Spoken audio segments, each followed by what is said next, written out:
Muy bien, pues el día de hoy estaremos viendo un tema muy bonito, eh, que es el análisis modelado de secuencias, específicamente utilizando técnicas de Neural Networks y Deep Learning.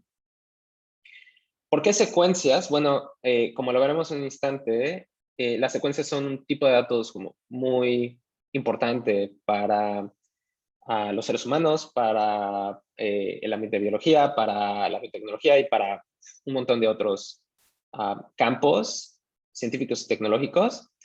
Ah, la gran mayoría de la gente puede pensar que que secuencias se refiere a secuencias de números o secuencias de letras y eso es totalmente cierto, pero las secuencias, como veremos en un instante, son un tipo de representación mucho más amplia y hay muchísimas cosas en la naturaleza que pueden ser representadas, que de hecho son representadas con secuencias, ¿no? Y para aquellos de ustedes que sean computer scientists, pues el paradigma general, yo creo que actual, es que si existe es porque es computable, ¿no? Y if it's computable, quiere decir que puede ser representado por una Turing Machine, y un Turing Machine es una máquina imaginaria a la que se le da como input una secuencia infinita de instrucciones. Secuencia es la palabra clave. Y bajo este mismo contexto, una secuencia infinita puede generar arbitrary computing. Entonces, eh, no será sorprendente ver que tanto el lenguaje como el ADN, como el RNA, como las proteínas, como muchas cosas en la naturaleza, podrán ser representadas en forma de secuencias porque es la forma en la que discretamente se representa información a nivel muy básico en el universo. Entonces, creo que es un tema muy bonito poder intentar pensar en los principios básicos de cómo modelar cosas para predecir secuencias o para generar predicciones a través de secuencias o a partir de secuencias. Como les dije, nuestro objetivo hoy va a ser poder generar como este prior information que ustedes van a tener para poder pensar en analizar secuencias y nada más para irnos a un tema un poquito más fundamental es, bueno, ¿dónde existen secuencias en la naturaleza? Pues, como ustedes saben, toda la información genética que ustedes poseen dentro de cada una de sus células está representada a nivel muy fundamental por un tipo de molécula llamado ADN, o ácido desoxirribonucleico, que a su vez, y ahorita vamos a ver este dogma, genera otro tipo de moléculas along the way, ¿no? A modo jerárquico y con la finalidad de generar cada vez más complejidad a medida de que esa secuencia se expande a través de ciertas reglas. Ese dogma, como lo vamos a ver ahorita, pasa de ADN a ARN, te voy a explicar qué es. El ARN pasa a proteínas y las proteínas pueden generar una serie de cosas en biología, quizá de forma muy interesante, tanto enzimas, pero también maquinaria celular, etc.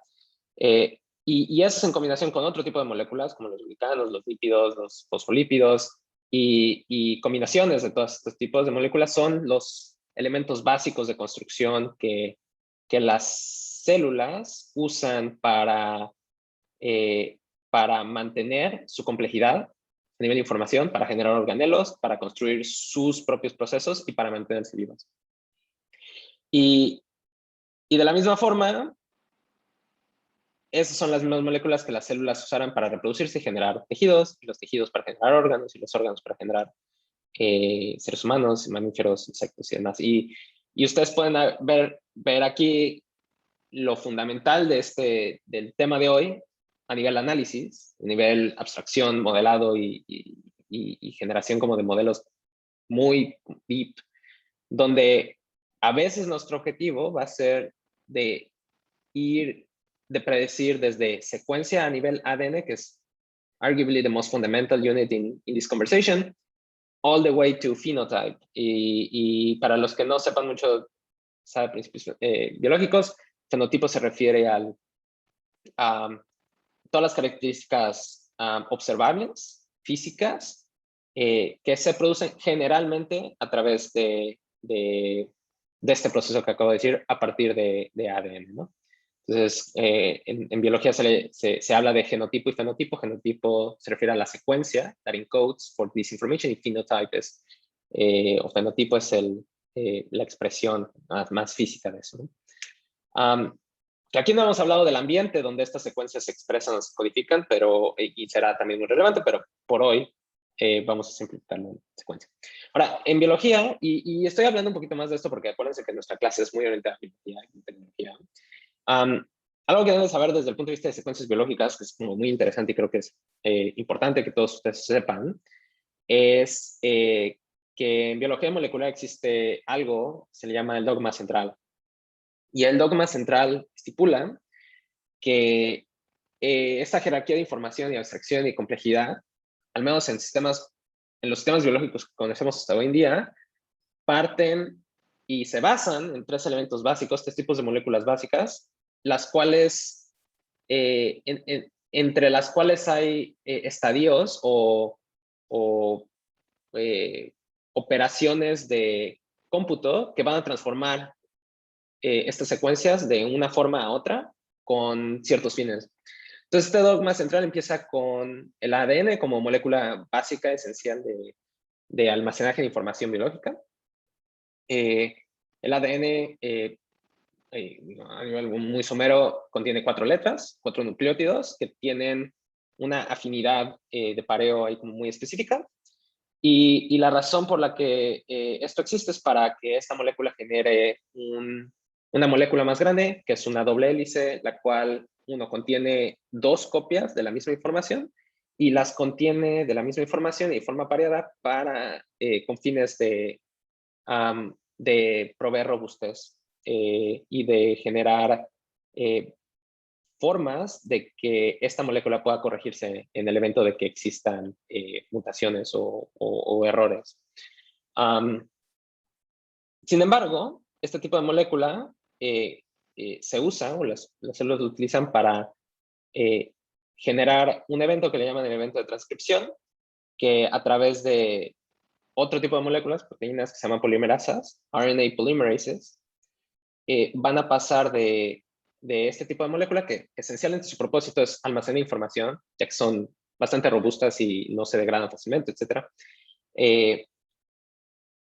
A través de este evento de transcripción, que ustedes pueden pensar lo que es como una transformación, como pues sí, un tipo de encoding matemático, si lo quieres ver, van a pasar de estas 4 letras a otro tipo de letras. Bueno, que de hecho algunas se comparten, pero hay un par que no. Y a este tipo de moléculas se llama ARN, y tiene otras características.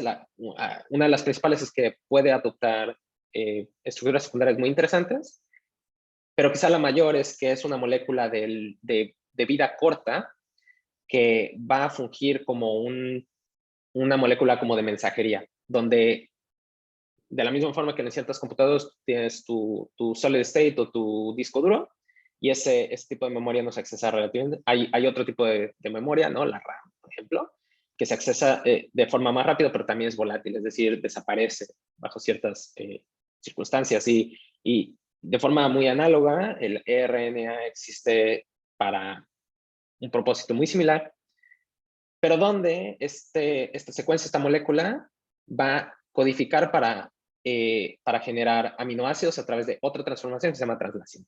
Y esta translación va a tomar tripletes, nucleótidos, o sea, 3 nucleótidos en secuencia, para codificar para un aminoácido muy específico. Y como muchos de ustedes sabrán, las proteínas, que son los building blocks, ¿no? Los Lego blocks de todas las células que existen en el universo conocido, ¿no? Cada una de todas estas proteínas son secuencias de aminoácidos que por sus estructuras moleculares adoptan diferentes formas tridimensionales que terminan teniendo diferentes funcionalidades, ¿no? Y de la misma forma que nosotros creamos engranes y motores y cables y cosas, las proteínas tienen esa capacidad, ese dinamismo de generar un montón de adquirir un montón de complejidad dependiendo de la estructura tridimensional que adoptan, ¿no? Y es muy interesante ver que a través de este dogma central, nosotros podemos ver cómo hay cada vez más complejidad porque el número de letras, ¿no? El alfabeto que las proteínas tienen es mucho, mucho mayor que el alfabeto que tiene el ADN, ¿no? Que es de 4 letras. Y, y, y esa es la forma en la que las secuencias pueden generar complejidad y es la misma forma en la que, si ustedes piensan, se genera complejidad en el lenguaje porque pues nosotros solo tenemos, no sé, un número definido de letras en el alfabeto, ¿no? Y sin embargo nosotros las combinamos en secuencias muy específicas y en grupos de secuencias muy específicas y podemos generar complejidad arbitraria, ¿no? Dependiendo del número de la secuencia, ¿no? Y de cómo combinamos esas cosas en secuencias, cómo agrupamos subsecuencias dentro de la secuencia general. Entonces, no, sé que todo esto suena muy complicado y de hecho no di nada de aspecto matemático aquí, pero creo que espero esto les dé como una sensibilidad de por qué estamos analizando secuencias y por qué es tan importante. La otra razón, como quizá más práctica, de por qué queremos analizar secuencias es porque pues, los seres humanos, bueno, y si ustedes son fans de Chomsky y otros del calibre de ellos, sabrán que una de las razones primeras por las que bueno, muchos filósofos tienen esta concepción de que los seres humanos somos muy diferentes a los animales es porque nosotros exhibimos lenguaje, ¿no? Y capacidad cognitiva más compleja, la cual se expresa a través del lenguaje, ¿no? Y, y, y como eso es como el lenguaje, ¿no? Es ese vehículo en el cual nosotros transmitimos ideas y generamos inferencias y predicciones en nuestro mundo, en el mundo real, ¿no? Pues no suena tan sorprendente pensar que también esta es obviamente uno de las direcciones en las que queremos ir cuando queremos analizar secuencias y analizar texto y como lo veremos también de sonidos y otras cosas, que también son secuencias, será como parte de este objetivo, ¿no? Y en el caso muy específico de salud, pues toda la parte quizá más cuantitativa y también cualitativa de la atención médica de las personas, ¿no? Y de cómo van a ser tratados dentro de un hospital y de las diferentes intervenciones que van a tener, van a depender enteramente de la información que esté ahí presente en su Electronic Medical Record. Y es por esa razón también por la que queremos tener formas muy robustas de que sistemas de inteligencia artificial pueden ser capaces de abstraer la información que nosotros ponemos en este tipo de representaciones. Muy bien, ¿alguna duda hasta aquí? Digo, sé que me metí en temas de biología y así que muchos no sabrán, pero no sé si alguien quiere preguntar algo hasta ahora. Y esto solo es la motivación de por qué queremos analizar secuencias. Muy bien. Entonces, vamos a empezar así como un poquito sencillo, ¿no? Y entonces, quizá la primera pregunta que les quiero hacer es, ok, vamos a hacer un modelo de inteligencia artificial, lo que sea, ¿no? Que tiene como input secuencias, ¿no? Y ¿cuál es el problema como quizá más arquetípico, canónico, clásico, que uno puede pensar en usando secuencias, ¿no? Y generalmente la respuesta no es la única respuesta. Pero generalmente la respuesta clásica es predecir el siguiente dígito, o la siguiente letra, o la siguiente cosa que le siga a la secuencia, ¿no? Y esto es algo que muchos de ustedes dirán, no, sí, es muy obvio, porque pues en la secundaria o en la primaria o así me decían, mira, te presento tres, o sea, una lista de 5 dígitos y la pregunta clásica en el examen era, bueno, ¿cuál es el que sigue, no? Eh, y si ustedes piensan así como a nivel muy profundo, como, ¿cuál es ese problema? Pues es un problema interesante porque generalmente tiene que ver con pattern recognition de las cosas que están ya presentes ahí en la secuencia, pero también hay información a priori que uno generalmente conoce sobre the nature of the sequence, ¿no? O sea, cuántas letras hay, cuántos números hay, ¿no? Generalmente a uno no se le presenta ahí una secuencia de cosas que no saben, ¿no? Y a veces sí, pero quizá el punto aquí es que esa es quizá la primera, quizá más básica que quizá queramos hacer, ¿no? Es podemos predecir la siguiente palabra, la siguiente letra. ¿Cómo uno va a través de esto? Bueno, pues vamos a empezar como con un ejemplito para analizar quizá un poquito de las propiedades de este problema. Si nosotros queremos predecir la siguiente palabra en una oración, vamos a pensar, y nosotros tenemos, por ejemplo, esta oración donde ustedes tienen lo que está highlight en verde, ¿no? Que dice, esta mañana yo llevé a mi gato a, ¿no? Y pues, si ustedes escuchan eso y hubieran nunca visto esta palabra walk, ¿no? Pues ustedes podrían haber dicho, "Bueno, esta mañana yo llevé a mi gato a pasear, a, sí, caminar, a, no sé, al peluquero, a desparasitarse, no sé, ¿no?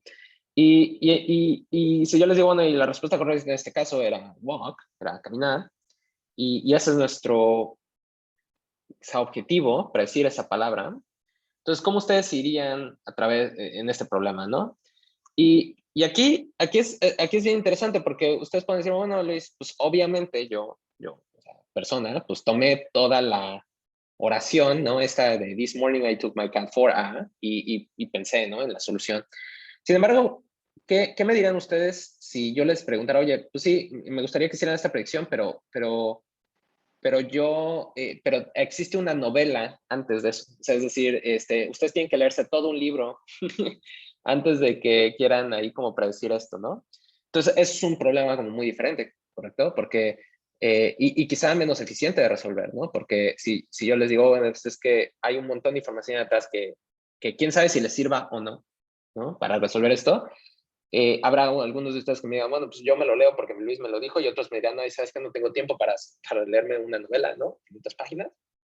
Y voy a poner algo que pues hace sentido, ¿no? Porque al final de cuentas, me haya leído o no la novela, es muy seguro que la probabilidad de que sea caminar o pasear o desparasitar o algo así, pues es muy alta. Así que, pues, ¿no? I take my chances. Entonces, en este caso, la primera idea generalmente que uno quiere explorar ahí es a ver si se puede hacer la predicción tomando el mínimo número de palabras antes de esa predicción, ¿no? Y generalmente para resolver este tipo de problemas nosotros hablamos de un fixed window approach, donde nosotros, digamos, el problema lo hacemos un framing, donde decimos, mira, lo que queremos hacer es un modelo que toma las últimas 3 palabras, 10 palabras, o 15 caracteres, o 30 caracteres, o lo que sea, intenta generar la siguiente palabra, ¿no? Hasta un máximo de tantas letras, ¿no? O caracteres y tal. Y en este caso es muy interesante porque cuando tú tienes un fixed window, vamos a pensar de caracteres, ¿no? Donde, por ejemplo, este fixed window de aquí, vamos a pensar que tiene 1, 2, 3, 4, 5 letras posibles, ¿no? En este caso, una de las letras será empty, ¿no? Space. Si yo les digo con esto, pues este generalmente es el primer approach que la gente usa porque, o para modelar, porque está muy bien definido matemáticamente, ¿cierto? Es decir, ustedes saben que existen n número de palabras, de letras en el alfabeto, y por ende ustedes pueden generar una representación binaria, ¿no? Que puede incluir todas estas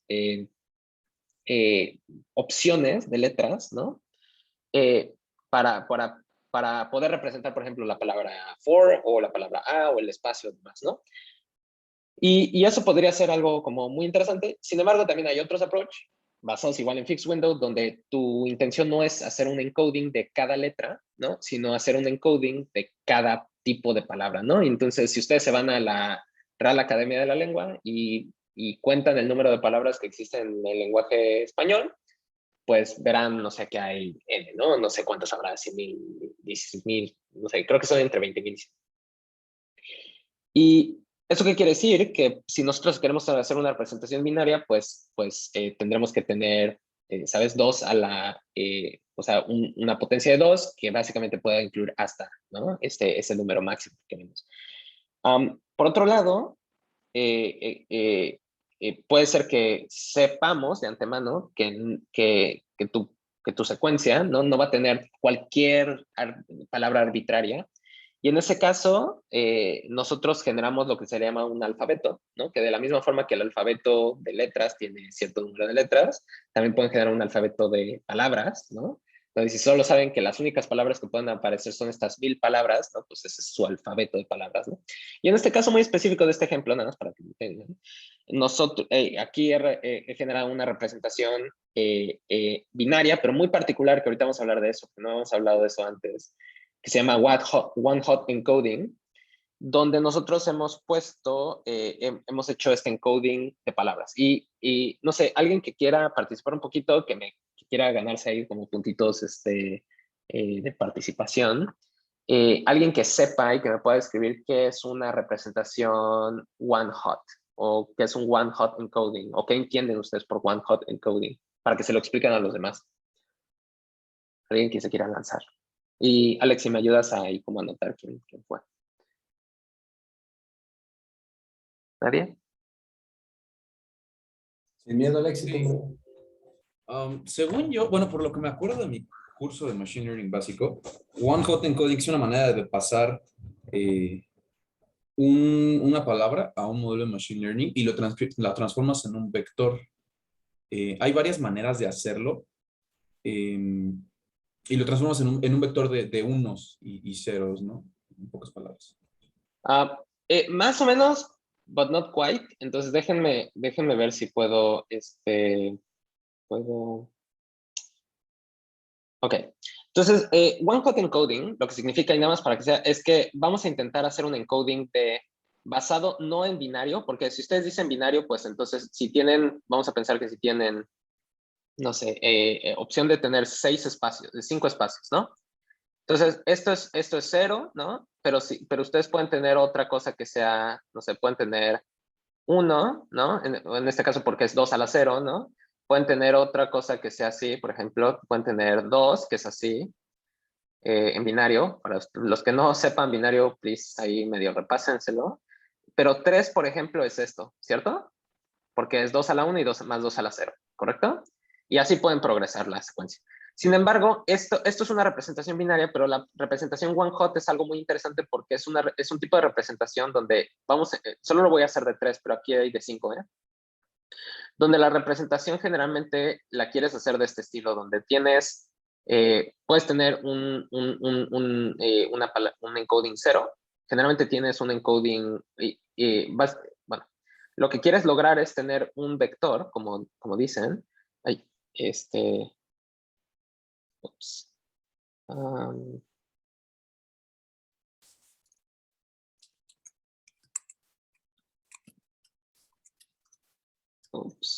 ¿cómo le hago?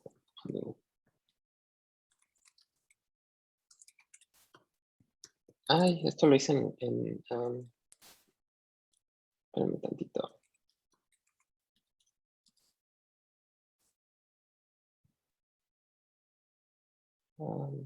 Scar. Entonces, lo voy a hacer así como quizá aquí, porque si no, nos voy a tardar mucho. Lo que queremos hacer generalmente es tener una representación donde, en one-hot encoding, donde puedas tener algo similar a lo que estoy poniendo ahorita.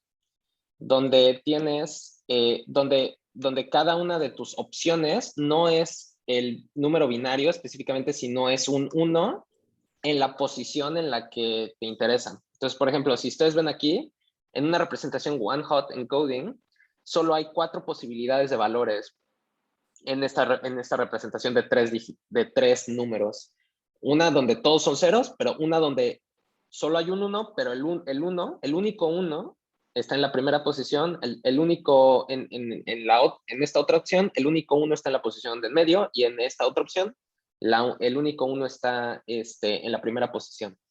Y, por ejemplo, en este caso, estos son simplemente 2 palabras, ¿no? For y a, y esto quiere decir que por ejemplo, aquí estamos haciendo un one-hot encoding de for, y esto es la palabra 10000, y esta va a ser y esta va a ser la palabra 01000. Entonces, mi pregunta para ustedes, a ver, alguien que se le quiera lanzar, ¿de cuántas palabras es el alfabeto posible de palabras en este tipo de representación que está, o sea, en este tipo de representación donde hay solo 5 números posibles? Y les estoy dando ahí un poco como el número ya. Yo pensaría que de 5. Correcto, ¿no? Y generalmente 5, pero realmente 5 más 1, porque siempre vas a tener la opción de tener 0, ¿no? Es decir, tienes la opción donde, o sea, tienes esta palabra que es 1, 2, luego 3, 4 y 5, ¿no? Que van a ser palabras donde en todos lados hay un 1 y va a también existir la opción de que tengas ahí un 0, ¿no? Si usas el 0, no va a depender de lo que quieras, pero generalmente el 0 se usa cuando no hay nada, o sea, cuando hay una ausencia de cosas, ¿no? Ahora, pregunta para ustedes, y esto es muy importante que lo entiendan, por eso estoy tardando aquí, ¿eh?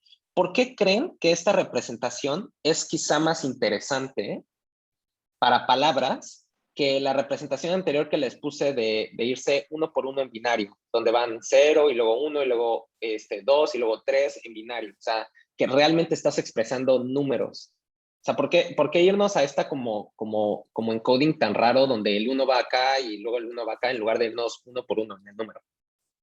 Así como que alguien que se quiera lanzar con por qué. Cada una puede ser una variable y así ya, digamos, una columna por variable. Correcto. Tiene algo que ver con eso y la descripción que sea más sencilla es que en este caso, esta representación no intenta representar estas letras como números, como tal, sino como la ausencia de esa palabra o no, o más bien la presencia de esa palabra o no, en ese momento o en ese lugar. Y es muy interesante porque cuando ustedes hacen esta representación, ustedes van a ver que después, cuando procesan esta información en esta forma, donde ustedes aquí no están queriendo representar realmente números como tal, como 1, 2 o 3, sino más bien como posición, como de qué tipo, de pronto están volviendo esta variable que antes era íntegros, o sea, eran números, en una variable que es más como clases. ¿Y por qué es importante describir matemáticamente clases en lugar de números? Porque si ustedes dijeran la palabra A es 1 y la palabra yo es 2 y la palabra tú eres 3 y la palabra nosotros es 4, si ustedes lo ven matemáticamente, el 4 es mayor, o sea, tiene más unidades, ¿no? El 4 es más grande que el 3 y que el 2 y que el 1 y que el 0, ¿cierto?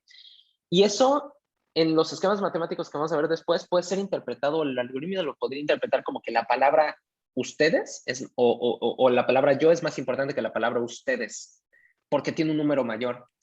Y en el lenguaje, las palabras no tienen importancia por el número de letras necesariamente que tengan o por el número que nosotros las asignemos, ¿no? Las palabras tienen sus propiedades, son importantes in their own right, o sea, simplemente son diferentes, ¿no? Entonces no las puedes comparar de forma como cuantitativa o de la misma forma que estamos pensando. Y esa es la razón por la que en este tipo de cosas, de secuencias, se usan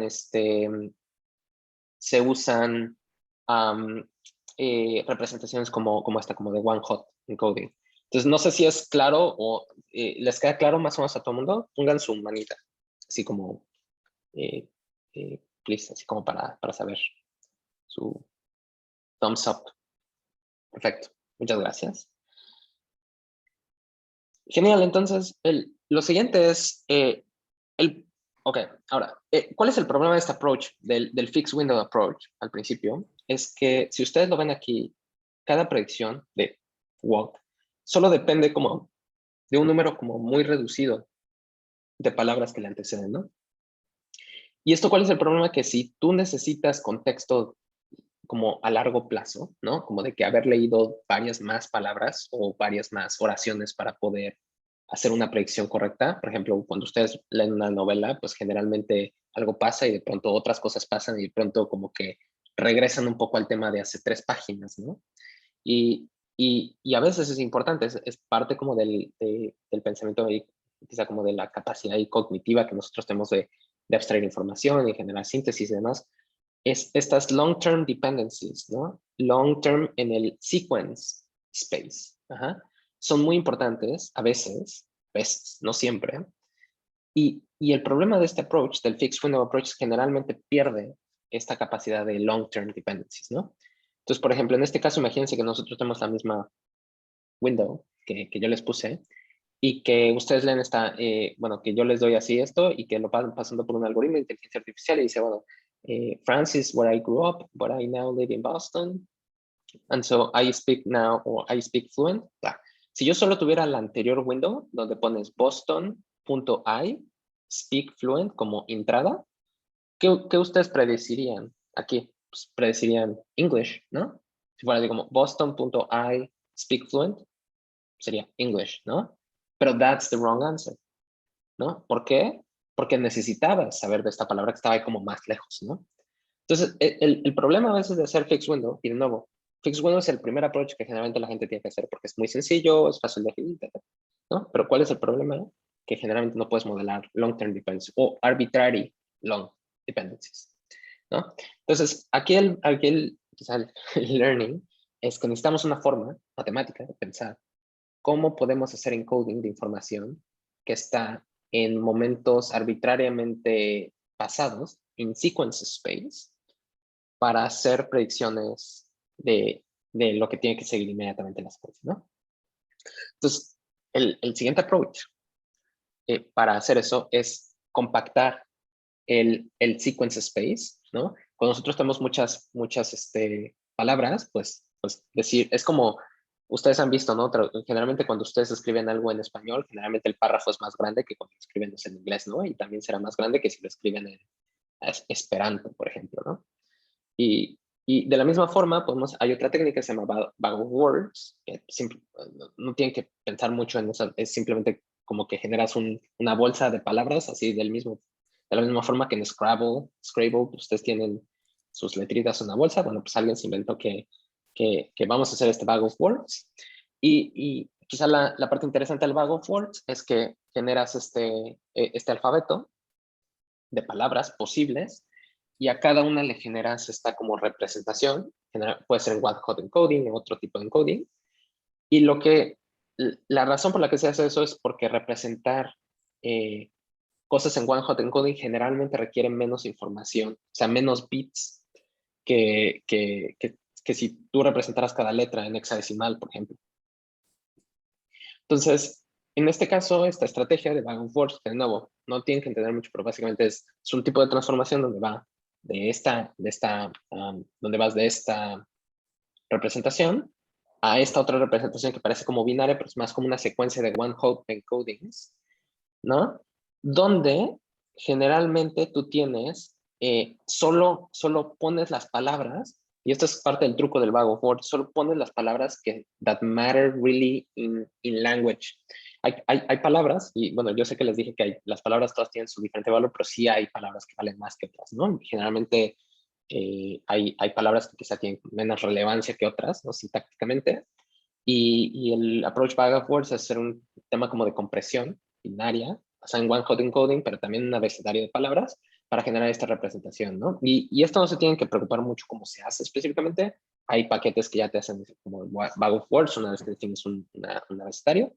Y si alguien está muy interesado en saber exactamente cómo se hace, lo podemos investigar, pero esto es otro approach, ¿no? Y la razón por la que se hace esto es para generar un vector que está reducido, de mucho menor como tamaño a nivel bits, que lo que sería la representación binaria básica, raw, de esta misma, con la finalidad de tener una ventana o todavía reducida, ¿no? Donde el algoritmo ve estos números, pero realmente cuando estás viendo estos números, es porque está viendo realmente es como si estuviera viendo toda la oración grande de atrás, simplemente que lo está representando en algo como más pequeñito, que es más fácil luego para la computadora abstraer, para generar predicciones, ¿no?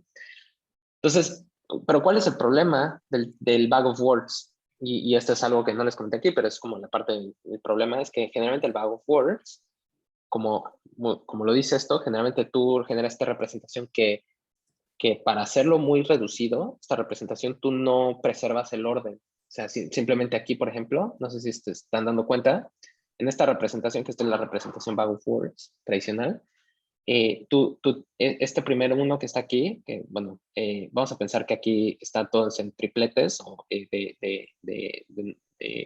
este one hot. Aquí, por ejemplo, el this sí estuvo aquí al principio, el morning también, pero si ustedes ven este I, está encoded differently in another section. Y el cat está en otro, ¿no? Y entonces este tipo de encoding, llamado bag of words, como que parte de la compresión busca hacerla a través de simplemente poner como las palabras key. Es como poner todos los keywords de una oración en un solo como compressed representation, con la finalidad de generar predicciones basadas en esos keywords, ¿no? Y a veces esto funciona muy bien, honestamente, porque de la misma forma que Google Search, ¿no? O que muchos, ustedes mismos, ¿no? A veces cuando ustedes intentan pensar en información que oyeron antes o así, la gente no les tiene que decir toda la historia, ¿no? Que ustedes oyeron antes, sino a veces simplemente con oír 3 o 4 keywords, ¿no? Y a veces no importa ni siquiera el orden en el que se las da. A veces ustedes dicen, ya me acordé de esta historia, ¿no? O ya me acordé de este concepto, ¿no? Porque alguien les dijo esos 3 keywords, ¿no? Que como que they trigger your memory, if you will. Y de forma muy similar es como que lo que se intenta hacer en el tema de bag of words. Pero ¿cuál es el problema? ¿No? Que este tipo de representación comprimida, como que de nuevo no, solo quiero que lo sepan cómo funciona más o menos, ¿no? Pero no les he explicado cómo se hace exactamente. El problema de es que no preserva el orden. Es decir, en un esquema bag of words, si ustedes lo llegan a procesar alguna vez en su vida, van a ver que si ustedes procesan estas dos oraciones, el vector, esa representación comprimida va a ser muy similar o si no igual, a menos de que ustedes explícitamente busquen no hacerlo, ¿no? Donde, por ejemplo, estas dos oraciones que significan cosas completamente distintas, serían la misma representación, ¿no? Por ejemplo, o sea, la oración de food was good, not bad at all, sería exactamente igual que the food was bad, not good at all. Porque bad y good van a estar en diferentes regiones de ese potential encoding, ¿no? De bag of words. Pero en este caso, o sea, no van a poder, ¿no? Además también, como lo ven, pues las comas y si hay exclamación, cosas así, van a ser, pues no van a poder ser percibidas por este tipo como de compresión, de representación. Entonces, como ustedes están viendo aquí, hay dos temas críticos en analizar secuencias, ¿no? Y es muy general, lo estamos viendo ahorita en texto, pero es muy general, across the board, es qué tanto puedes ver y cómo representas cada una de las cosas que estás viendo, es como esencial, ¿sale? Entonces, ¿cuál es así como que el clásico quizá como solución quizá a esto, ¿no? Y aquí, pues, ustedes me digan, bueno, pues Luis, ¿por qué no vemos todo y ya? ¿No? O sea, como hacemos ahí algo que pueda verlo como todo, ¿no? Y yo les digo, pues fenomenal, ¿no? ¿Cómo le haríamos? Bueno, pues hacemos un super huge window, ¿no? Y yo ahí sí al principio eso puede parecer trivial. El problema que pasa que esto como que it explodes exponentially, ¿no? Es decir, qué tan largo realmente lo necesitas, ¿no? Y por qué. Y esto por mucho tiempo fue como un very ill-defined problem y hasta la fecha lo es, de hecho. Pero la complejidad real de esto no es tanto como de que programar esto sería muy difícil, sino computing this would be very difficult. ¿Por qué? Porque como lo vimos en el tema inicial de Neural Networks y como lo veremos más tarde, pues cada uno de estos números se vuelven entradas en un algoritmo, ¿no? En una red neuronal. ¿Eso qué quiere decir? Que cada uno de estos números van a tener que ser multiplicado por un weight y sumado por un bias, ¿correcto? Y luego eso es en la primera capa y luego va a haber más otras capas y entonces, ¿sale? Y eso qué quiere decir que mientras más grandes quieres que sea tu window de entrada, más neuronas de entrada vas a tener que tener y por ende vas a tener que tener también muchas más neuronas ahí en medio para poder pensar en abstraer ese problema, ¿no? Entonces se vuelve como muy difícil y esta idea tercera que que parecería muy buena de usar simplemente un window como muy grande, que mucha gente lo usa, no es como perfecto, ¿no? O sea, como tiene sus trade-offs. Y el trade-off es computing time, computing resources. Existen otras cosas que no me voy a, bueno, el otro problema que existen como que en approaches muy tradicionales de sequence-based analysis, que simplemente como que los quiero ahí representar, es que en esta representación como de one hot que les puse, no sé si se dieron cuenta que aunque sí resolvimos un poco el problema de que la palabra yo y la palabra ustedes son como quizá como independientes y por ende como que una no vale más que la otra. El problema es que también ahí perdemos, en este one hot encoding, perdemos un poquito esta información de que tanto yo como ustedes es una palabra que son distintas, pero están como que medio relacionadas, ¿correcto? O sea, ustedes o nosotros más bien, incluye yo, ¿correcto? Y, estas relaciones sintácticas que a veces hay entre palabras, ¿no? Que vienen del mismo origen léxico, de la misma, de la misma rama o del mismo lenguaje o oraciones, por ejemplo, que tal vez que por las palabras o por la forma de expresión que significan lo mismo porque están escritas muy diferentes, o por ejemplo, ustedes pueden tener dos oraciones, una en inglés, una en español, y pueden significar exactamente lo mismo y sin embargo las palabras que tienen, las letras que tienen, los espacios que tienen son completamente distintos, ¿no? El problema de hacer de un long window one hot encoding en este caso, termina siendo un poco ese problema de que estamos, sí, comprimiendo, estamos facilitando un poco el problema, ¿no? Si haces un fixed window, pues estás un poco resolviendo el problema de computing, pero estás perdiendo esta capacidad de tener relaciones entre palabras, ¿no? O de generar ese como a priori o más bien, uno es, o tendrías que tú ponerle de alguna forma matemáticamente o estadísticamente generar esas relaciones, ¿no? Reimponerlas, pero básicamente ese sistema deja de tener la capacidad de como saber o aprender cuáles son las relaciones entre esas palabras, ¿no? Eh, y, y eso es así como, quizá como parte de los problemas aquí, pero bueno, les he comentado como un montón de problemas, ¿no? Y ustedes me dirán, bueno, Luis, qué aburrido, ¿por qué me dices todos los problemas y no me dices la solución? Bueno, la solución, la solución de todo esto es usar algo muy, very clever, que, que bueno, que ahora es como, se parece trivial, pero es quizá como el insight matemático que, que ha llevado a una serie de transformaciones en el área de Natural Language Processing, que se llama the Recurrent Perceptron, es decir, la neurona recurrente. Y como lo vamos a ver ahorita, la neurona recurrente va a ser el building block básico para resolver una serie de problemas, para generar modelos basados en secuencias, específicamente texto,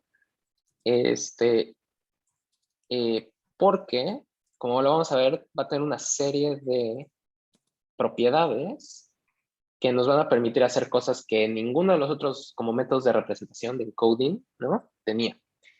Y ahorita les voy a explicar cómo lo logra, pero como ustedes ven en esta celda, básicamente va a haber, antes en el perceptrón nosotros teníamos exactamente lo mismo, pero sin este como loop, ¿no? Como el closed loop feedback aquí. Y si se acuerdan del perceptrón, pues había una entrada, había algo en medio que era un weight más multiplicado por el, ¿sabes? Por la entrada más un bias, ¿no? Y ese era el output, ¿no? Pero aquí además de eso vamos a tener, como lo vamos a ver, este como loop recurrente, que lo que nos va a permitir es tener o poder meter a esto como secuencias, arguably infinite sequences of variable length, ¿no? ¿Por qué? Porque como vamos a ver ahorita, va a haber un truco muy interesante donde este cablecito recurrente no se va a activar de forma aleatoria, sino que simplemente va a preservar información de justamente la secuencia de entrada inmediata anterior y va a usar esa para el siguiente computing stage, ¿no? Y esto que nos va a permitir que, como tenemos esta celda recurrente, que ahorita les voy a explicar exactamente cómo you're fitting in, nos va a permitir, uno, poder meter unas secuencias de longitud variable, ¿no? Que además, dependiendo de las propiedades o de las funciones que nosotros le demos aquí, justamente en este loop, nos va a permitir modular qué tan hacia atrás podemos ver el texto o la secuencia, ¿sale? O que cuando añades una letra más, qué tan atrás esa letra en combinación con todo lo que hay atrás o con tanto de lo que hay atrás, vamos a combinar para generar el input inmediato, el output inmediato. La otra cosa muy interesante es que, como vamos a ver, va a mantener el orden de esa información, que como sabemos, pues, order means a lot in sequences, ¿no? It's kind of at the core. Que esto es algo bien diferente, acuérdense, bien diferente a imágenes, donde nosotros sí teníamos correlaciones espaciales, pero donde si nosotros volteábamos un ojito o lo movíamos dentro de la misma imagen, eso nosotros tenemos ese a priori information de que no nos importaba, ¿no? Queríamos que la información que nosotros queríamos capturar era invariable a transformaciones de traslación y rotación, ¿no? Dentro de la imagen. Sin embargo, en texto, en secuencias, eso no es un a priori, al menos no obvio, para la mayoría de las secuencias donde no es lo mismo tener ¿sabes? Como ciertas letras, ¿no? A otras letras que estén así como shuffled, ¿no? O, por ejemplo, en el caso de los genes, como ya algunos de ustedes ya sabrán, no es lo mismo tener un gen después de un promotor que tenerlo después de un, de un bloqueador, por ejemplo, o de o sea, cuando tienes genes, ¿no? Generalmente tú tienes genes antes o después de otro, de otra región que se llama promotores que van a hacer que se exprese ese gen, ¿no? Por otro lado, puedes tenerlo en una región como silent, donde justamente el objetivo es que no se exprese a menos de que haya otras cosas, ¿no? Entonces, esa posición va a tener mucha información y eso es algo que queremos preservar. Y finalmente, pues esto nos va a permitir, como otras neural networks, share parameters across the sequence. Ahorita lo vamos a ver exactamente, ¿no? Y entonces ese es el truco. Ahora, exactamente cómo funciona un recurrent neural network para que lo entendamos. Les voy a recordar un poquito cómo funcionaba un perceptrón, que en este caso, bueno, no más que un perceptrón, una red feedforward, la forma en la que como que funcionaba, si se acuerdan, era que había un input, ¿no? Y ese input era un vector, una matriz, ¿no? Porque es una imagen, en este caso es un texto o secuencia. Y lo pasabas por un montón de neuronas y podían tener diferentes capas y demás, pero al final tenías un output, ¿correcto? Y output tenía, nosotros habíamos dicho que hay dos tipos, bueno, está el output capita, ¿no? Que es nuestra predicción, ¿correcto? Es lo que creemos es el output verdadero, ¿no? Basado en esos datos. Y sin embargo, cuando nosotros entrenamos, ¿no? En el caso del supervised learning, nosotros vamos a comparar eventualmente con una Y que no es capita, ¿no? Que es la real, ¿no? Es como que, ¿qué pasó realmente, ¿no? Sin embargo, en el caso de un recurrent neural network, ¿no? Lo que vamos a empezar a tener es una serie como de variaciones de arquitectura, que ahorita vamos a ver cómo funcionan bien, pero donde puedes tener, imagínense que tienen esto mismo, pero en lugar de simplemente feed forward, ¿no? Va a haber representación, va a haber ahí como feedings laterales, donde este primer input pasa por esto, pero esta información que sale, va a ser input junto con el siguiente input real de la entrada. O sea, si estos son palabras, o sea, básicamente si estos son letras o palabras, entonces aquí esto lo que está representando es que en este caso, que es un recurrent neural network para sentiment analysis, que ahorita les digo qué es eso, tomas tu primera letra, la procesas y vas a generar un output, pero en lugar de irte rápido al output, vas a usar eso para como un segundo input que junto con la segunda palabra va a entrar a ese mismo network, ¿no? Y esos dos combinados, ese output va a llegar a junto con la tercera palabra, se va a combinar, por ejemplo, para sacar esto, ¿no? Y entonces, este es un modelito muy básico para hacer se llama un sentiment analysis o sentiment classification basado en 3 palabras, ¿no? Esto es muy común, esto de sentiment analysis, seguro algunos de ustedes los habrán escuchado, pero cuando la gente quiere analizar si un tweet o un post de Reddit o un comentario de YouTube o un comentario de Facebook, cuando la gente quiere saber si uno fue positivo o negativo o un review de Amazon, por ejemplo, este es el problema básico que están intentando describir. Es basado en un cierto número de palabras que le puedes meter a un modelo, quiero predecir y aquí, aquí, por ejemplo, puedes predecir que es positivo o negativo, ¿no? Es así como un tweet bueno, un tweet, ¿no? Una revisión buena, o cuántas estrellitas, ¿no? Y este tipo de arquitecturas se llaman para sentiment classification o sentiment analysis, generalmente tienen multi-input y single output, ¿no? Donde quieres una clase. Sin embargo, puedes tener una situación donde tú quieres generar o tener varias entradas que pueden ser keywords, por ejemplo, o pueden ser algo, y tú quieres tener no solo un output, sino tal vez quieres tener muchos outputs al mismo tiempo o un output que depende de cuántas palabras le metas, ¿no? Y esto es algo muy interesante que tal vez no se los voy a explicar mucho porque es parte de su labo y ahorita nos vamos a, no lo voy a describir mucho, pero bueno, para la siguiente clase, antes de que empiece la clase, su tarea, bueno, una de sus tareas, es hacer lo mismo que han hecho con los otros laboratorios para este nuevo laboratorio que es de Sequence Generation. Y este Sequence Generation tiene varias secuencias y una de esas es para generación de música, que creo que sí lo metimos. Y pues es algo muy interesante, así que véanlo, pero el tipo de arquitectura que van a estar viendo ahí, en ese laboratorio, explorando y demás, es un tipo de arquitectura, un recurrent neural network con multi-input y multi-output, ¿no? Y ustedes pueden pensar que de la misma forma que ustedes dicen, oye, hazme una canción, ups, no sé, que sea de rock con una voz masculina y que no sé qué, ¿no? Que pues eso puede ser descrito en texto. Luego tu output podría ser justamente los acordes, ¿no? De esa canción, en un pentagrama, por ejemplo, ¿no? Y de hecho así es como se genera ahora hay programas basados en inteligencia artificial para síntesis de música, donde tú le das quizá propiedades de la canción o sea, qué tipo de cosas quieres tener ahí en tu canción y puedes generar ese tipo de audios, ¿no? Y de hecho, el Labo va a explorar cosas de ese estilo, pero pues si ustedes están interesados les podemos mandar más links porque es algo muy interesante. Entonces, ¿alguna pregunta aquí en más o menos? Y ahorita vamos a ir con la mate de cuáles son las activation functions y demás, pero digamos, ¿alguna duda en cuanto a la diferencia entre tener un feed-forward neural network, ¿no? Como lo estamos viendo antes, ¿no? Y quizá esto recurrent, ¿no? Donde básicamente es como un lateral stacking de lo mismo. ¿Alguna duda hasta aquí en esto? O sea, conceptualmente, no les he dado nada de mate todavía, ¿no? Bien. Entonces, ahora sí, vamos a ver qué hay adentro. Entonces, cuando nosotros pensamos en Recurrent Neural Networks, y por cierto, cuando nosotros hacemos esta representación, lo que realmente estamos diciendo es que está pasando esto, ¿ok?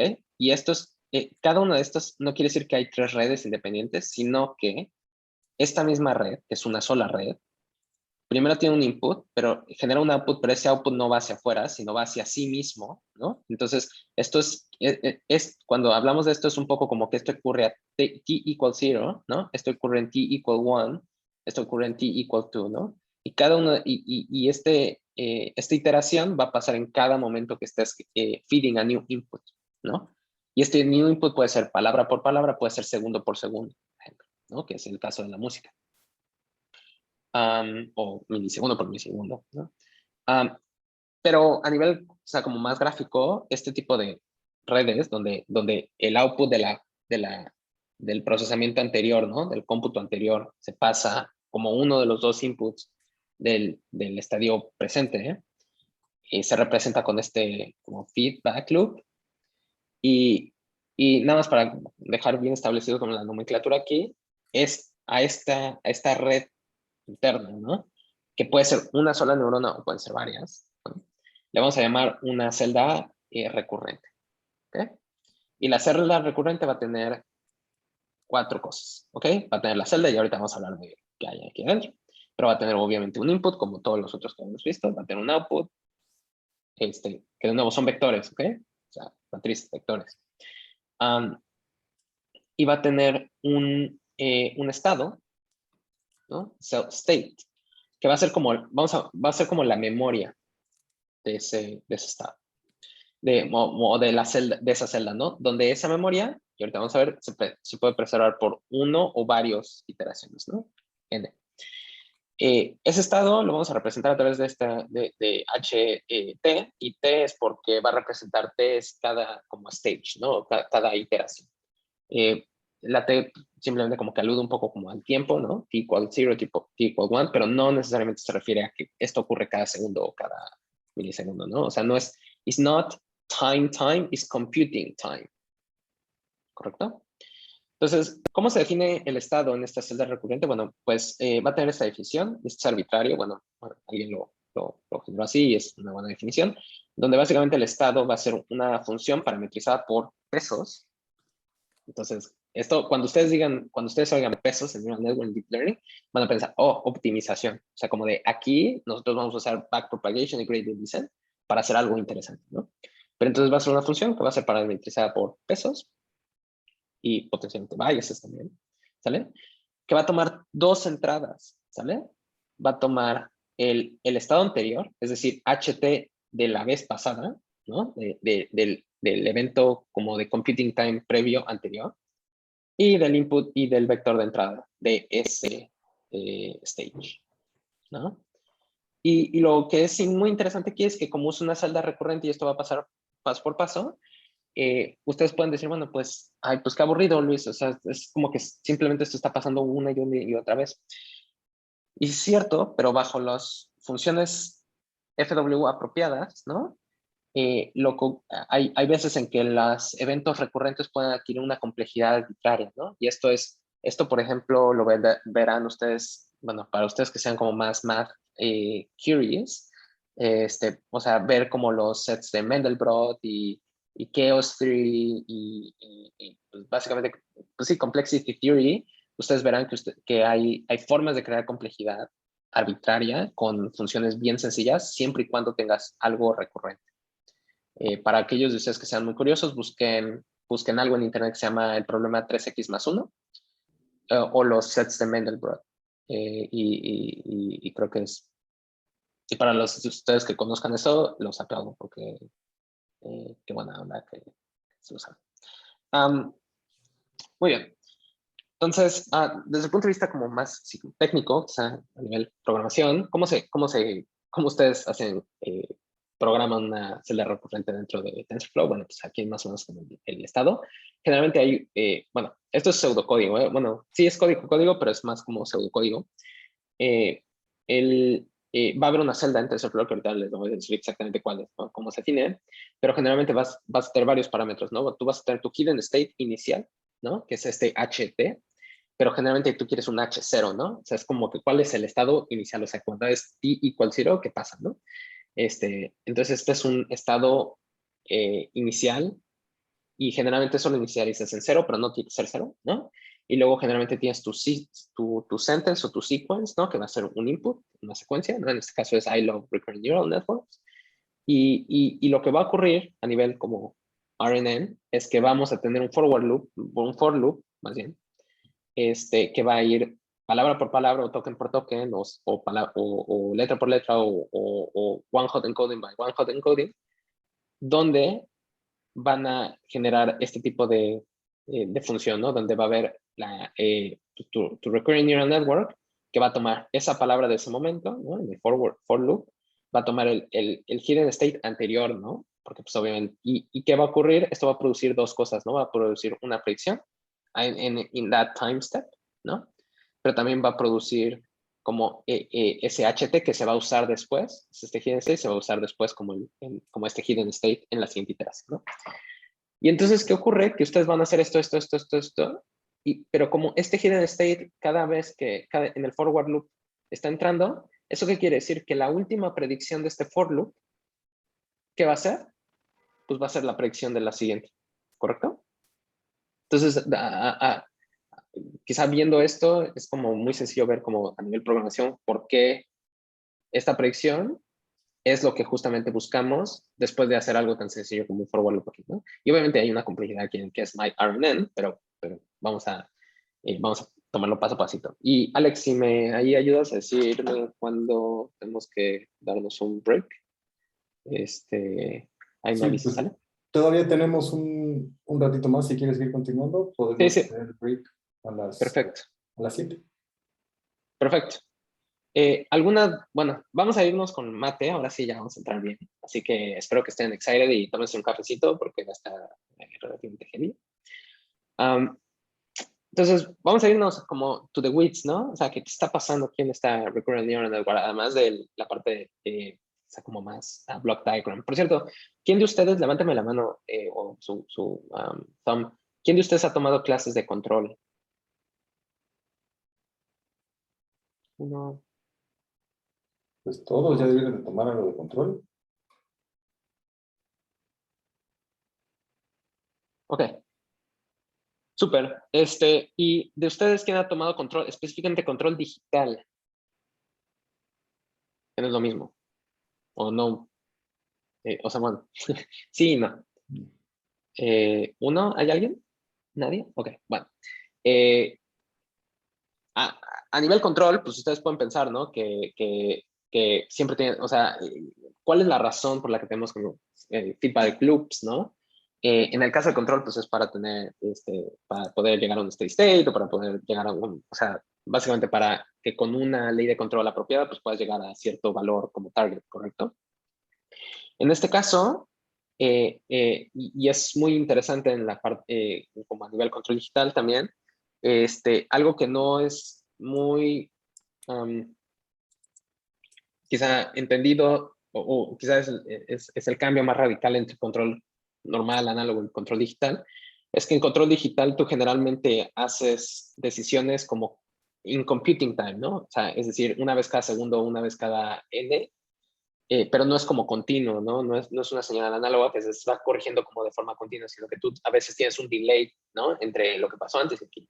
Y algo aquí similar va a estar pasando, pero no es, o sea, obviamente el objetivo no es llegar ahí como un steady state de la misma forma que el control dinámico, pero sí, algo que tienen que entender en esto es que siempre, digamos, es esto que está pasando aquí, está pasando en computing time y por ende, vamos a ver que parte de la representación matemática que tenemos, vamos a tener siempre un t, que bueno, ya describí, pero siempre quiero hacer un reinforcement, que la t aquí, en todos estos, ¿no? Va a estar, va a significar como en qué momento o en qué palabra o en qué parte de la secuencia, ¿no? Tú estás ubicado, ¿no? Y esto es importante saberlo porque no va a ser lo mismo calcular en t igual a 0 a en t igual a n, y ahorita lo vamos a ver. Pero bueno, en fin, esta celda, este Recurrent Neural Network, este Recurrent Neural RNN Cell, o Recurrent Cell, como les dije, tiene tres cosas, ¿no? Tiene input, tiene output predecido y tiene este state, o hidden state. ¿Por qué se llama hidden? Nada más para que sepan, creo que no lo descubrí. Es porque si ven ustedes, esto nunca sale a ningún otro nodo. ¿Eso qué quiere decir? Que el usuario generalmente, o sea, ustedes cuando corren un modelo basado en esto, generalmente no tienen acceso a estos hidden states así de facto. O es algo que no buscan ustedes tener acceso porque no es tan relevante al nivel predicción, pero sí es relevante para que el modelo luego pueda generar predicciones interesantes, ¿no? Entonces, por eso se llama hidden state, porque está hidden to the user, pero no es como hidden porque no exista, ¿no? O porque sea inaccesible. Tú siempre puedes también codificar para que tú lo tengas en algún otro lado, los recursos. Pero bueno, aquí el truco es el output, como ustedes lo pueden ver aquí, el output es muy similar a lo que teníamos en el perceptrón, ¿no? Donde, ¿qué está ocurriendo? Que esta predicción, básicamente, esta predicción va a ser weights, ¿sale? Weights. O más bien, la predicción va a ser y esto es muy interesante porque esta predicción, ustedes me dirían, oye Luis, ¿por qué no es simplemente la entrada, ¿sale? Multiplicada por ciertos weights, y eso es el output, ¿no? Porque acuérdense que esta flechita también existe, ¿correcto? Entonces, realmente el output no es el input multiplicado por weights como lo habíamos visto en la vez pasada, sino es una matriz de pesos, ¿no? De pesos que dependen que dependen de dónde estás, o no estás ubicado, pero es una matriz de pesos que están multiplicadas por el estado actual, el estado en t igual en ese momento de esta celda recurrente, ¿correcto? Y ahora, lo interesante aquí es que esto en sí mismo está definido por este tipo de ecuación que creo que no se acuerdan, pero lo vimos en la primera clase donde vimos diferentes activation functions. Vimos la sigmoide, vimos ReLU y así, y vimos también tangente hiperbólica, que ahorita hablamos de qué hacía, pero si se acuerdan un poco, la diferencia es que en lugar de sigmoide que va de 0 a 1, la tangente hiperbólica va de -1 a 1. Y ahorita hablamos por qué esto es importante, pero este hidden state, simplemente como que créanme aquí, lo vamos a definir como como esta matriz de pesos que no, acuérdense, no es la misma que esta, ¿no? Esta es la matriz de pesos del output. Entonces aquí, de hecho, vamos a tener dos tipos de matrices, ¿no? De hecho, vamos a tener tres tipos de matrices. Vamos a tener la matriz del output, ¿no? Piensen aquí que es como una matriz aquí nada más, ¿no? Aquí arribita. Pero para generar este hidden state que va a entrar, que va a ser multiplicado por esta matriz aquí de salida, para generar esa, ustedes tienen que hacer esta activation function basado en esta superposición de términos, que es una matriz de pesos específicos para el hidden state de la vez pasada. Entonces ustedes pueden pensar que estos pesos están como aquí, ¿no? Aquí como que en esta entrada aquí. O sea, si lo quieren ver como visual, que depende del hidden state, pero de la vez pasada, ¿no? Más la entrada de ese time step, computing time step, multiplicado por otra matriz de pesos que básicamente influye solo a esta entrada. Entonces, no sé si se dan cuenta que aquí está como muy interesante porque realmente hay O sea, si tenemos aquí 3 matrices, o sea, cada celda recurrente está definida por 3 matrices, ¿correcto? Que están localizadas, si quieren verlo espacialmente, como en diferentes secciones, ¿no? Uno está ahí, otro está aquí, y otro está acá, ¿correcto? Y están en comunicación con each other a través de este activation function, ¿correcto? Que toma estas dos, ¿sí? Unidas por sus obvios respectivos inputs, ¿no? A través de una activation function que genera el input para esta otra matriz, que al final te genera este output, ¿no? Entonces, ahora sí, pregunta, ¿por qué tangente hiperbólica? Bueno, si ustedes se van, bueno, váyanse a la clase número 1, pero básicamente, si ustedes recuerdan por la primera clase que tuvimos, la función de activación que, bueno, la tangente hiperbólica va a tener, va a tener outputs posibles de -1 a 1, ¿no? ¿Y esto qué quiere decir? Que tangente hiperbólica es una función con propiedades muy interesantes para el tema de texto y de secuencias, porque evita un problema que no vamos a hablar mucho hoy, pero es un problema interesante que se llama the vanishing gradient problem, o el problema de los gradientes desaparecidos o que desaparecen. Y esto es un problema que si ustedes, por ejemplo, si ustedes tuvieran una función aquí, diferente a tangente hiperbólica, que fuera de 0 a 1, vamos a pensar, ¿no?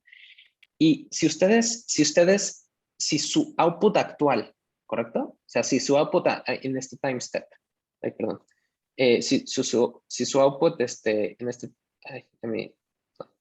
si su output en este time step depende de la salida de este hidden state, pero si esta función es muy posible que se puede ir a 0 por valores arbitrariamente negativos, es decir, y estos valores negativos podrían aparecer, ¿no? Si el texto fuera muy, muy largo. Entonces, entras en esta situación donde como que a medida que tú te alejas más del texto, tienes como valores arbitrariamente más cercanos a 0. Sin embargo, tangente hiperbólica o el hecho de que esta función que estamos usando de activación está bounded entre -1 y 1, hace que mientras más lejos, bueno, y esto es parte de la definición, ¿no? Pero, y quizá no es tan intuitivo que ustedes lo vean ahí como, mentalmente, pero ustedes pueden pensar que como que la propiedad que le puedes tú proveer es que si tú pones que esta función, mientras más alejado algo esté, como que más valores negativos obtienen en lugar de valores muy cercanos a 0, sino más bien más negativos. Entonces tú no entras en ese problema de vanishing gradients porque siempre tienes algo más cercano a 1, a -1. Y sí tendrás ese valor de 0 ahí en medio, pero es un valor que es como, si quieren verlo así, como inestable desde el punto de vista como matemático, porque el hecho de que algo se quede permanentemente en 0 va a ser más difícil porque su función va de -1 a 1 en lugar de 0 a 1. No sé si me da más o menos a entender y espero que más o menos tengan esa intuición, pero es básicamente, es la razón básica de por qué esto funciona más o menos así. Entonces déjenme ver si que estoy. Ok.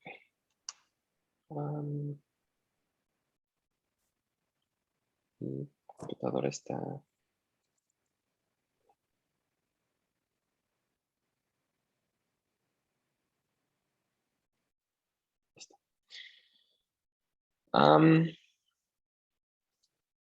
Alguien está pidiendo sí, exacto, o sea, puntitos para ti. 3x plus 1 y los otros son Mandelbrot sets, pero ahí véanlo, no se los voy a, es interesante. Ok, entonces, ¿cuál es y esto no se refiere a lo mismo que Graph Neural Networks, pero ¿cuál es si nosotros quisiéramos representar esto como una gráfica de cómputo, ¿no? Como este Recurrent Neural Network básicamente opera como over time. Pues Stage 0, ¿no? Va a ser algo así como tener algo muy similar a pues básicamente como una red tradicional feed-forward, ¿no? Donde tu entrada inicial, pues es 0, ¿no? Sí entra, pero es 0. Y pues generas un output inicial, ¿no? Pero ¿qué pasa? Que ahora sí ya tienes potencialmente un non-zero state que progresivamente alimentar a la siguiente iteración del recurrent neural network, ¿no? Entonces, ¿qué pasa? Que en t = 1, ¿no? Pues ya tienes una entrada en computer 1, una salida 1 que recibió, pues básicamente el hidden state de la salida, ¿no? O de hidden state del step 0, ¿no? Y algo aquí que está muy interesante que vean es que nosotros no estamos alimentando la salida, ¿correcto? Estamos alimentando el hidden state. Y la razón por la que es el hidden state y no es el output es que ¿se acuerdan que aquí tenemos otros weights?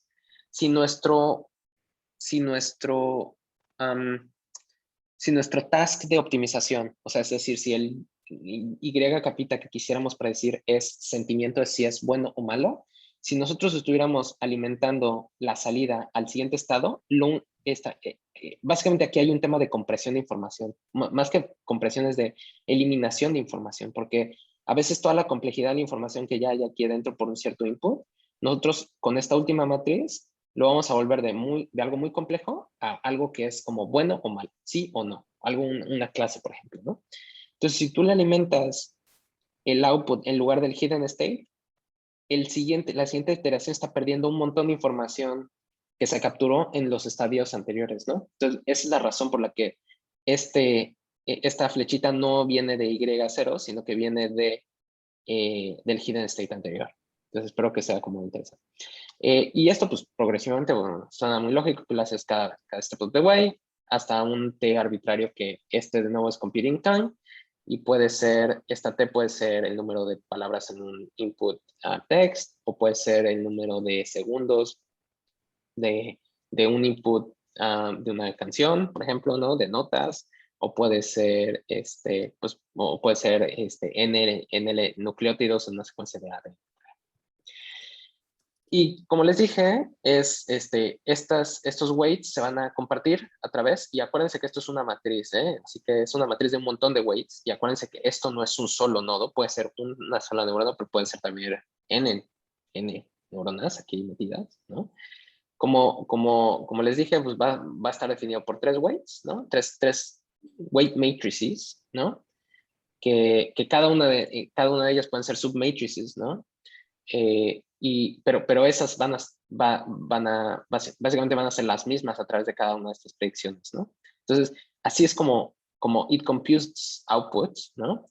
Y obviamente, ¿cuál va a ser nuestro task de optimización? Pues va a ser optimizar cuál es básicamente los valores de todos estos weights que van a maximizar, o en este caso, minimizar el error entre el input, o más bien entre el output que obtenemos y el output deseado, ¿no? En el caso de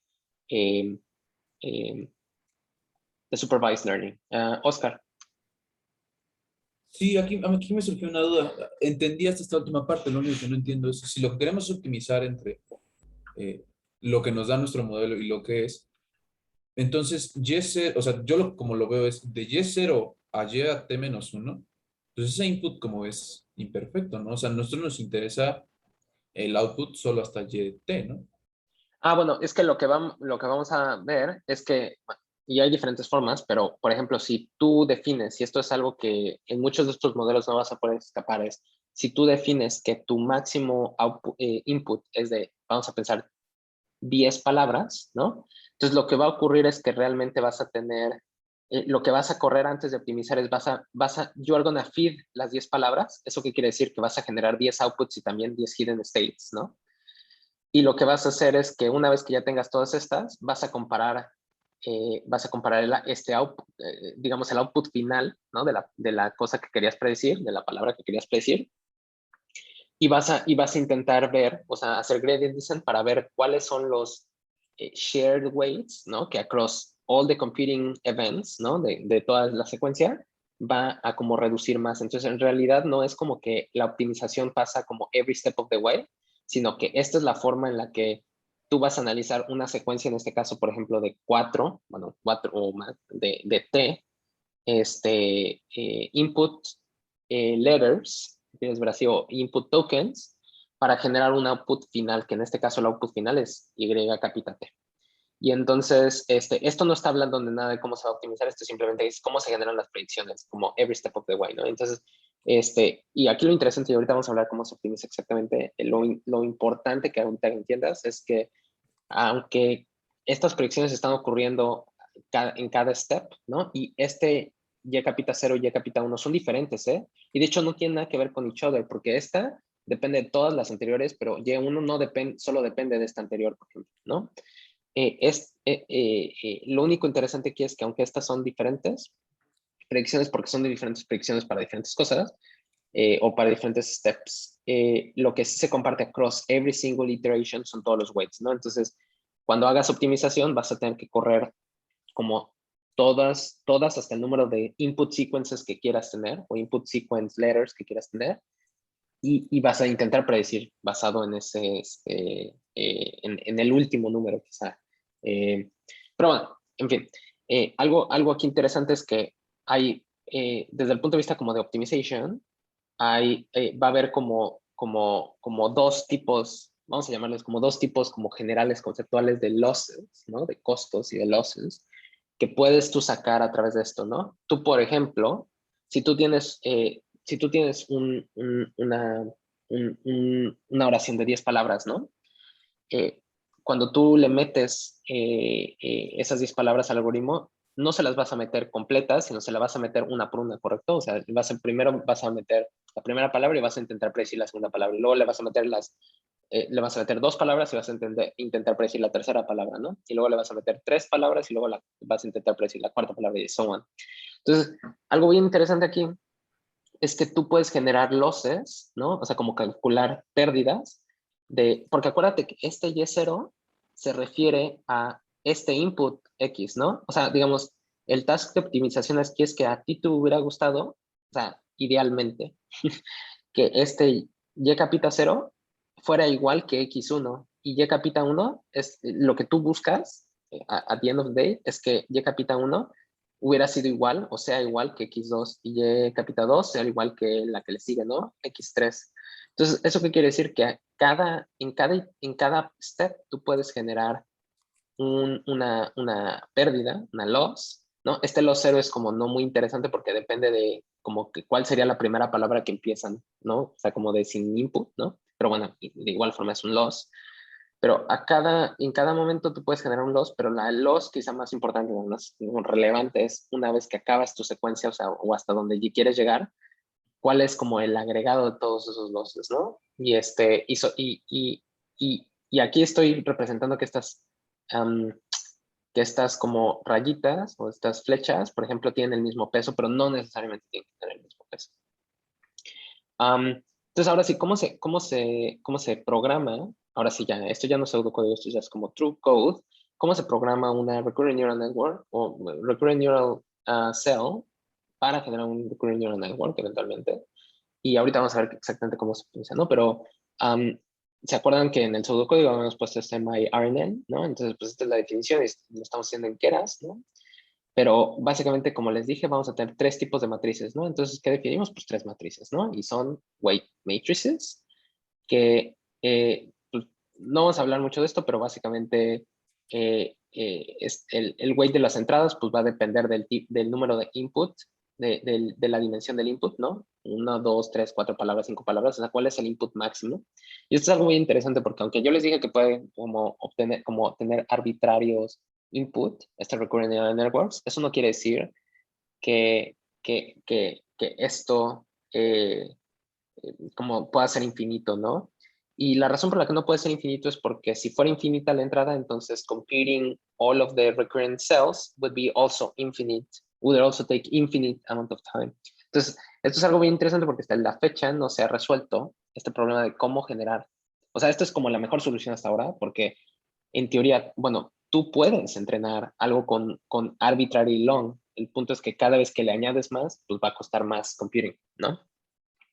Entonces, algo muy interesante es que nadie ha resuelto este tema como de arbitrary input, que de nuevo también no hay un presente biológico para pensar que existe una solución, porque pues tampoco los seres humanos, ¿sabes? Hacemos decisiones o generamos predicciones de texto basados como en arbitrary long inputs, ¿no? se nos olvidan las cosas, no nos cabe enough information, ¿no? Entonces, pero en fin. Entonces, hay un weight matrix de entrada y de nuevo está definido por qué cosas. Bueno, está definida, algo bien interesante es que lo vamos a definir por el número de recurrent units, ¿no? Es decir, el número de como neuronas que hay aquí dentro. Pues esto suena muy lógico, ¿se acuerdan? Porque cada neurona va a tener un weight, o sea, un número específico, un escalar que va a ser su weight y su bias, ¿no? Entonces los weights del input matrix pues va a depender del número de RNN units, ¿no? En un neural network, en un recurrent neural net, y obviamente del número de inputs, porque esa matriz está aquí, ¿no? Luego, el weight de hidden state, que es el que entra aquí, pues va a depender de lo mismo, de cuántas neuronas hay aquí dentro, ¿no? Recurrent neural net, pero es interesante porque va a ser square matrix, porque va a depender de sí mismo, ¿no? Entonces depende de cuántas neuronas y depende de cuántas neuronas hay en ese step y también de cuántas neuronas hubo en el anterior step, ¿correcto? Porque es el state, se refiere al state, al estado de este neural network. Entonces, por eso es un square matrix, porque depende de sí mismo, ¿no? O del estado anterior, que básicamente tiene el mismo número de unidades, ¿no? Y finalmente tenemos la tercera, que ya lo hemos comentado, que es la de output. Y eso es muy interesante porque depende, por supuesto, del número de neuronas que hay en recurrent neural net, pero la otra dimensionalidad es que es un solo, bueno, que depende del número de outputs que quieras, ¿no? Y ya dijimos que puede ser 1 para sentiment analysis o N para multiclass classification, o puede ser muchas más cosas para como cosas más complejas como generación de texto, por ejemplo. Y generalmente tenemos que hacer una inicialización del estado inicial. Este es H0, aquí no le pusieron el 0, pero pues es H0. Y generalmente uno lo inicializa a 0, aunque de nuevo puede haber otras inicializaciones. Y nunca hemos hablado mucho de inicialización, pero a veces la inicialización es muy importante. Entonces, de hecho, hay como a whole research field about the importance of initialization y cuáles son los valores como los mejores valores a veces para inicializar diferentes redes, ok, y demás. Pero algo que se pueden ver es, pues, es que es un vector, no es una matriz, un vector, donde básicamente es el estado anterior, ¿no? Pero a nivel vector. Y finalmente, pues aquí la definición de lo que habíamos dicho de la tangente hiperbólica, que básicamente toma como input la suma del estado anterior multiplicado por los weights de estado con la multiplicación del input por los weights de input, ¿no? Ajá. ¿Alguien tiene una duda? No. Y es tangente hiperbólica de nuevo para prevenir el problema de vanishing gradient, que no se los explico mucho, pero la intuición es, si tú tienes una función de activación que cuando le metes valores arbitrariamente negativos, se van todos a 0, ¿no? Independientemente de qué tan negativos sean, que es lo que tenemos en la sigmoide, puedes entrar en esta situación donde, en este caso, si nos interesa preservar long-term previous relationships, o sea, en el pasado, que si ustedes lo ven un poquito como intuitivamente, pues puede representarse como valores muy negativos en el input, ¿no? Si es que algo está muy en el pasado. Y nosotros queremos prevenir que cuando definimos el problema in that way, que tengamos gradientes o que tengamos valores de estado y de output que se vayan a cero solo porque las cosas más importantes eran muy negativas, o sea, estaban muy en el pasado, que era como el problema que vimos de esta oración de francés, ¿no? Decía, I'm from France y bla, bla, bla, y luego dice, y vivo en Boston, y entonces, ¿cuál es mi idioma? Bueno, pues es francés porque nací en Francia, ¿no? Pero eso estaba muy atrás. Y es básicamente para prevenir eso, y es por eso es que está en tangente hiperbólica. Y al final, pues el output, como ya lo vimos, es simplemente la multiplicación del state, del último state, bueno, del state de ese momento, por la matriz de salida, que era esta tercera definición. Y de nuevo, es muy importante que vean que lo que sale de cada una de estas celdas, recurrent neural net cells, es los estados, ¿no? El estado anterior, ¿por qué? Porque es importante, y el output, ¿no? Siempre nos importa tener las dos cosas. ¿Y por qué? Porque esto se va a meter en un for loop, ¿no? Para generar los cálculos. Todo esto que les puse aquí en TensorFlow y en Keras es una línea de código. Entonces, por ejemplo, pues aquí lo tienen y simplemente tienen que definir cuántas neuronas quieren aquí adentro. Y el número de neuronas que quieren ustedes ahí dentro es